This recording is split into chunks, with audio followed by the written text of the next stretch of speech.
তোমার সাথে আমার আলাপ হয় ফেসবুক থেকে। আমি সেভাবে চিনতাম না তোমায়। কয়েকটা ছবি দেখেছি, দু একবার প্রোফাইল ঘুরে এসেছি তার আগে। তারপর যখন প্রেমে পড়লাম তখন আমাদের 2 মাস চলছে বন্ধুত্বে। যদি বোঝাতেই হয়, গোটা 5 প্রোফাইল পিকচার, গোটা 10-12 কভার, আর প্রায় 100 পোস্ট। এই ছিল আমাদের সম্পর্কের টাইম লাইন। তুমি ছেড়ে গেছো যে কদিন হলো, তারও একটা টাইম লাইন আছে। গোটা 3 প্রোফাইল পিকচার, গোটা 6 কভার, ধরে নাও গোটা 50 পোস্ট। কি অদ্ভুত ভালোবাসা ছিল আমাদের। ছেড়ে যাওয়া, থেকে যাওয়া, টাইম লাইন সব কিরকম পাল্টে যায়।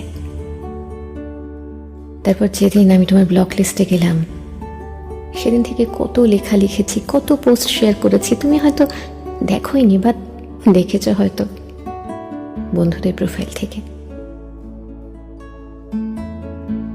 আচ্ছা, কখনো ভেবে দেখেছ একসময় কত পরিচিত ছিলাম আমরা, আর এখন আমরা চিনি না একে অপরকে?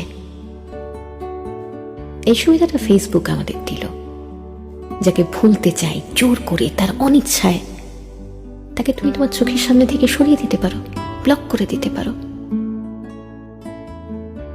তারপর আরো কত পোস্ট করতে থাকি আমরা। টাইমের সাথে সাথে টাইম লাইন পাল্টে যায়। কিন্তু ভেবে দেখেছো কি, একসময় তুমি যাকে চাইলে নির্দ্বিধায়, তাকে এমন পর্যায়ে ঠেলে দিলে আর কোনোদিন কথা হবে না।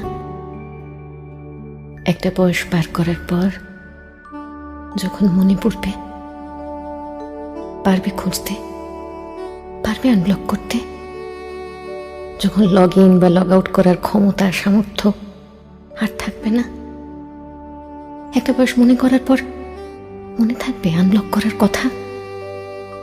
শুধু এইটুকু বলার ছিল তোমায়, ফেসবুক থাকবে তো চিরকাল, সময়ের সাথে সাথে আরো যুবক হবে। আমরা কিন্তু এই জগতেই আরো পুরনো হতে থাকবো। তখন চাইলেও ব্লক লিস্ট থেকে আর ফ্রেন্ড লিস্টে যেতে পারবো না। জীবন এরকমই, ছেড়ে যাও যদি তুমি চাও, থেকে যাও যদি তুমি চাও, ভুলে যাও যদি তুমি চাও।